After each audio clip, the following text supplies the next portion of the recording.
नमस्कार. आजचा विषय रावण लढाई जिंकला, पण युद्ध हरला.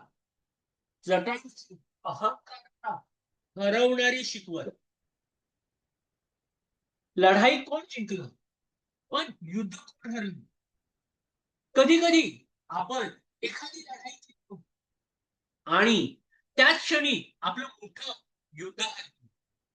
कल्पना करा, आकाशात रावणाचा रथ वेगाने लंकेच्या दिशेने जातो.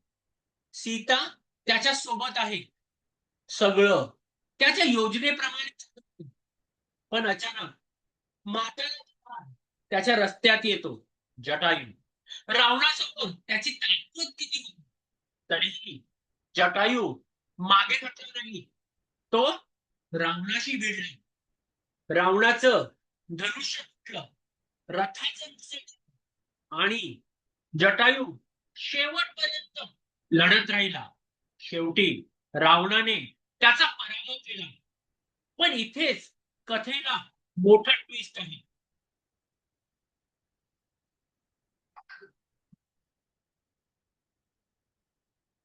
रावण लढाई जिंकला, पण त्या लढाईत त्याने मौल्यवान वेळ गमावला आणि त्याच्या आधी केलेला शुभ मुहूर्ताचा काम निघून गेला. म्हणजे जटायू हरला, पण त्याने रावणाला थांबवलं. आणि रावण त्याने जटायूला हरवलं. पण आपल्या मोठ्या उद्दिष्टासाठी महत्वाचा वेळ गमावला. इथे सायकोलॉजी सुरू होते. आपल्या आयुष्यात असंच होतं. ऑफिसमध्ये कोणी आपलं म्हणणं मान्य केलं नाही. आपण तासभर वाद घालतो. सोशल मीडियावर कोणीतरी चुकीची कमेंट केली, आपण 10 रिप्लाय देतो.